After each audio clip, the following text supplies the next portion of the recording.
मुस्लिम युवाओं की IPS IAS बनने के लिए आपका घुसपैठिया होना ज़रूरी है, आपका पढ़ा लिखा होना ज़रूरी नहीं है। और प्रशासनिक सेवाओं में पार्टिसिपेट करने का मुसलमानों को कोई अधिकार नहीं है। मुसलमानों को कोई अधिकार नहीं है। वो सड़क पे लिंच हो सकता है, वो लोगों के पंचर बना सकता है, वो नाई बन सकता है, वो पपीते बेच सकता है, वो बेलदार हो सकता है, वो ठेकेदार हो सकता है, वो नाई हो सकता है, बहुत अच्छा सिंगर हो सकता है, एक बहुत फेमस म्यूज़िशियन भी हो सकता है ए आर रहमान की तरह, वो सलमान खान भी हो सकता है, लेकिन वो प्रशासनिक सेवाओं में अपना कंट्रीब्यूशन, अपना पार्टिसिपेशन नहीं दे सकता। अभी खाली बैठे हैं और आपका टीवी देखते ही अचानक इतने उन्मादी हो जाएंगे कि सड़क पर जाकर दंगा भी कर सकते।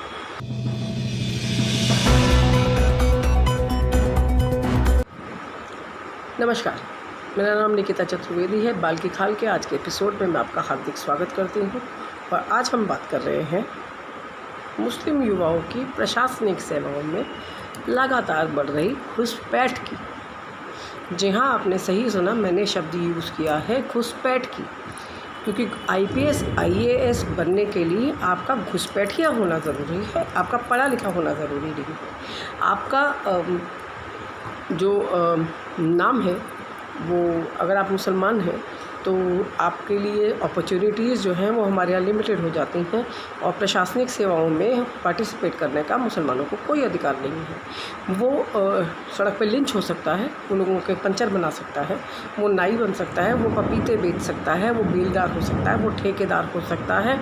वो नाई हो सकता है, बहुत अच्छा सिंगर हो सकता है, एक बहुत फेमस म्यूज़िशियन भी हो सकता है ए आर रहमान की तरह, वो सलमान खान भी हो सकता है, लेकिन वो प्रशासनिक सेवाओं में अपना कंट्रीब्यूशन, अपना पार्टिसिपेशन नहीं दे सकता।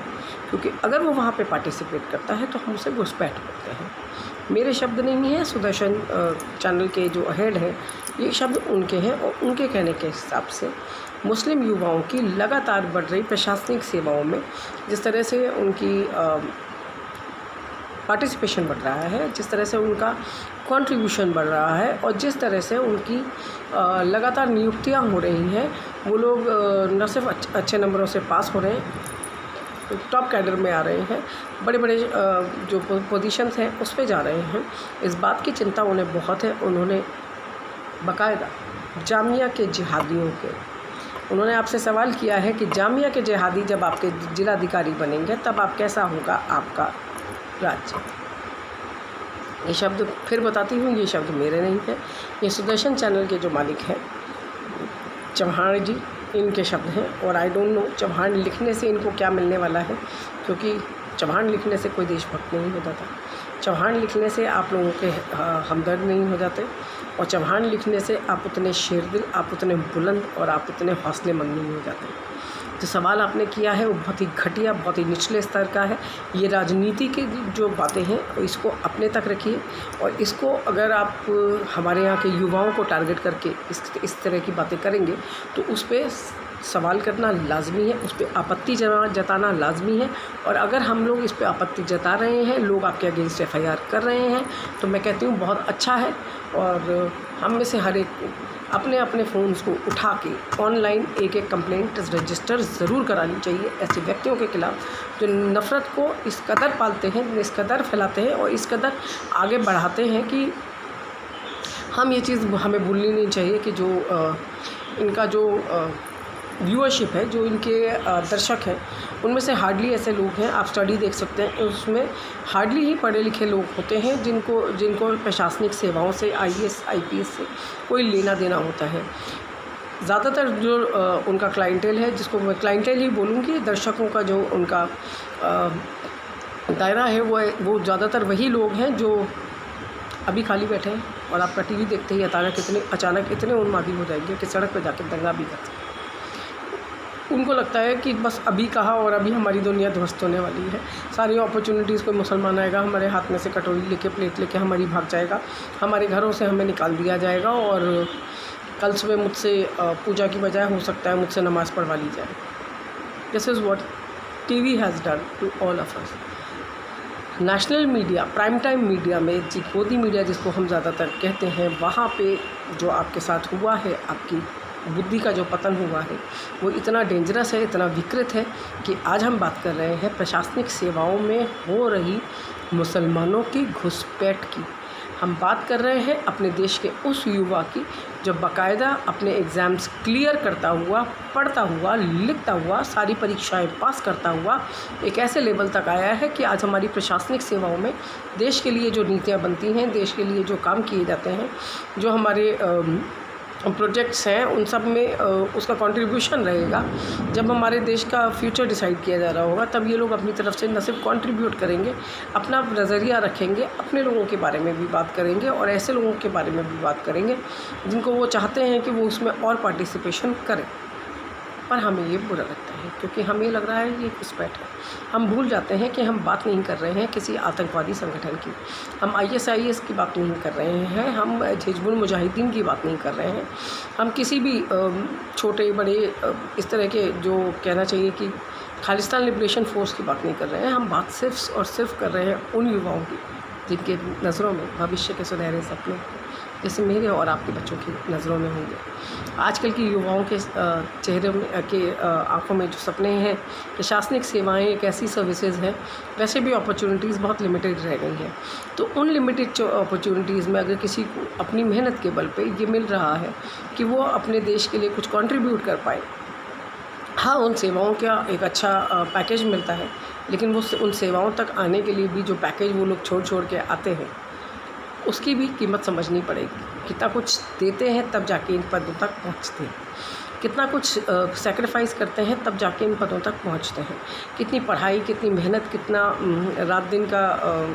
न जाने आप कितना कुछ छोड़ते हैं अपने आसपास की। TV छोड़ रहे हैं, रेडियो छोड़ रहे हैं, इंटरनेट छोड़ रहे हैं, दोस्त छोड़ रहे हैं, परिवार छोड़ रहे हैं, मन्नतों में न जाने क्या क्या छोड़ देते हैं और तब जाके एक ऐसे पद पे आप आते हैं। और जब आप उस पद तक आते हैं तो लोग आपके बारे में ये कहते हैं कि जामिया के जिहादी अगर आपके जिलाधिकारी होंगे तो कैसा होगा आपका राज्य। चौहान जी की कितनी शिक्षा है मैं नहीं जानती, वो किस औकात पे है वो मैं बिल्कुल नहीं चाहती। मैं उनके लिए और घटिया शब्द यूज़ करना चाहती हूँ। भगवान मुझे मेरी जीवा को पकड़ के ना रखें। चाहती हूँ कि मैं उनके बारे में और बकवास करूँ, और इसलिए करूँ कि ऐसे लोग जो हैं वो न सिर्फ देश के लिए ख़तरनाक है, वो न सिर्फ समाज के लिए ख़तरनाक है, हमारे युवाओं के बारे में जिस तरह की बातें करते हैं ये उस युवा के दिमाग पे डायरेक्ट असर करता है। और वो ये सोचता है कि मैं जब पढ़ रहा हूँ, मैं जब लिख रहा हूँ, इस देश की हवा में जी रहा हूँ, इस देश का खा रहा हूँ, इस देश का पी रहा हूँ, इसी देश में अपना अब जी रहा हूँ, मेरे पूर्वज इसी मिट्टी में दफन हो गए, मैं भी अपने पूर्वजों के पास इसी मिट्टी में किसी दिन दफन हो जाऊँगा। और तब भी अगर मुझसे यही कहा जाता रहेगा कि तुमको एक देश दिया तो था, तुम वहाँ क्यों नहीं गए। Indian Muslims are Indian because they have chosen to be Indian, और क्योंकि वो इंडियन है they have all right to participate. अपने जो हमारी प्रशासनिक सेवाएं हैं उसमें किसी भी तरह के कोई भी अवसर हैं, कोई भी मौके हैं, उसमें उनका पार्टिसिपेशन का पूरा अधिकार है। अगर हम मोहम्मद अजहरुद्दीन के लिए तालियां बजा सकते हैं, इरफान पठान की गेंदबाजी के शौकीन के मुरीद हो सकते हैं, और अगर हम मोहम्मद रफ़ी के मुरीद हो सकते हैं, सलमान खान, शाहरुख खान की फिल्में हम फर्स्ट शो देखने की कोशिश करते हैं, तो हमें पूरा का पूरा राइट है कि हम इनको सिर्फ अपने लिए एंटरटेनमेंट का साधन ना बनाएं। हमारे लिए वो सिर्फ पंचर वाला नहीं होना चाहिए, हमारे लिए सिर्फ एक संगीतकार नहीं होना चाहिए, हमारे लिए वो एक बहुत सिर्फ AR रहमान होने से काम नहीं चलेगा। अपना बहुत कुछ देना है, वो जितना कुछ है उनके पास वो कंट्रीब्यूट कर रहे हैं, और हमारे लिए पूरा अधिकार है कि हम अपने लोगों का ये कंट्रीब्यूशन लेते जाएं, क्योंकि हम बिल्कुल नहीं चाहते जो तबलीगी जमातियों के साथ हुआ वो इन युवाओं के साथ हो। जो जमातियों के साथ जिस तरह का बिहेवियर हुआ, जिस तरह से जमाती वाला मैसेज फॉरवर्ड होने के बाद TV पे जो कुछ किया गया, TV ने, मीडिया ने इसमें जिस तरह का रोल निभाया, जिस तरह से हमने बोलना नहीं चाहिए कि सरकारों ने भी, दिल्ली सरकार का खासकर मैं दिल्ली की बात कर रही हूँ, कि एक कॉलम जो है अलग से डेली की डेली जो आप हेल्थ बुलेटिन जारी करते थे उसमें आप बीमारों की जो संख्या दिखाते थे उसमें आप जमातियों को अलग से दिखा रहे हैं। जमाती और जमातियों से होने वाले जो रेप के बीच का जो किसी का किसी से इंटरेक्शन हुआ, कभी मिलना हुआ, न जाने कितने लोगों ने अपनी ज़िंदगियाँ ख़त्म की हैं इस उसमें कि उनको बदनामी मिली जमाती होने की वजह से या किसी जमाती के टच में आने की वजह से। लोगों की लिंचिंग्स होते होते रह गई सिर्फ इस वजह से कि उनके जमातियों का डर था, कि ये डर था लोगों को कि ये जमाती हैं या किसी जमाती से मिल के आए हैं। औरतों की डिलीवरियाँ नहीं हो पाई अस्पतालों के अंदर, उनको अस्पतालों के अंदर घुसने नहीं दिया गया क्योंकि ये जो डर लगातार बुर्का और ऊंचे पजामे वाले लोगों के लिए मीडिया ने बनाया, उसके बाद जो हुआ है, अगर आप उस पर शर्मिंदा नहीं हैं तो मैं आपको बता दूं आपके शर्मिंदा होने का समय है। और ये बात जो है हमारी प्रशासनिक न सिर्फ अधिकारी समझेंगे, हमारे न सिर्फ ब्यूरोक्रेट समझते हैं, हमारे जितने भी पढ़ा लिखा वर्ग है जो कंपटीशन देना चाहता है, जो कंपटीशन में बिलीव करता है, जो एक हेल्दी कंपटीशन देना चाहता है, जो चाहता है कि इस तरह की सेवाओं में हर व्यक्ति का कंट्रीब्यूशन बढ़े और इस चीज़ की कीमत समझता है कि ये जो कंट्रीब्यूशन है ये हमारे लिए कितना इम्पॉर्टेंट है और हमारे देश में किस तरह का असर करेगा। अगर आप इन चीज़ों को समझते हैं, अगर आप इन चीज़ों में मानते हैं, इन चीज़ों में बिलीव करते हैं, तो आप समझेंगे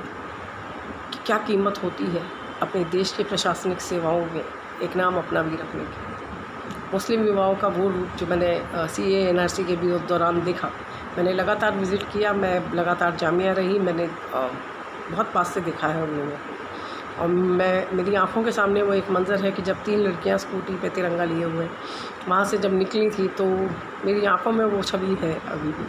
मुस्लिम लड़कियों का, मुस्लिम युवाओं का ये रूप मैंने पहली बार देखा। और आज़ाद भारत में, आज़ाद हिंदुस्तान में अपने हर व्यक्ति के लिए, अपने हर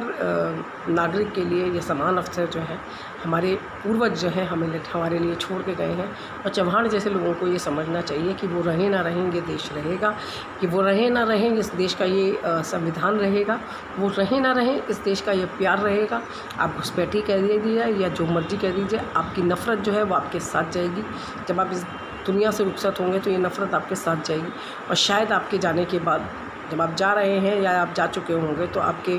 नाम के शोक संदेशों की जगह कई जगह मीम्स भी चल रहे होंगे कि ये चला गया, ये बहुत अच्छा हुआ, ये हुआ। तो इतनी नफ़रत अपने लिए पैदा मत कीजिए और किसी के लिए भी इतना डर बनाने की ज़रूरत नहीं है।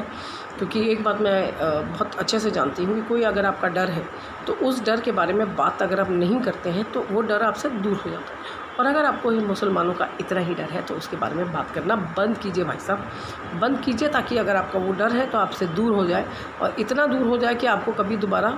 परेशान न कर सके। और अगर आप परेशान हो रहे हैं तो मैं आपको बता दूँ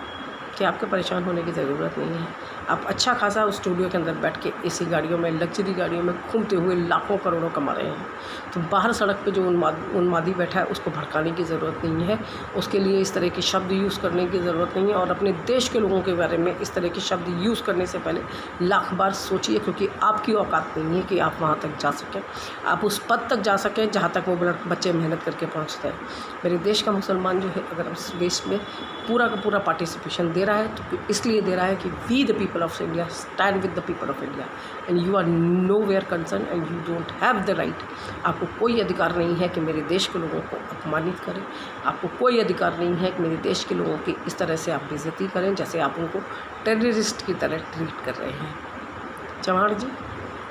दोनों कर जोड़ के आपसे निवेदन है, अपनी नफ़रत को अपने तक रखिए और इतना मत बोलिए कि आपके बच्चों तक वो नफ़रत जाए। जय हिंद, जय भारत।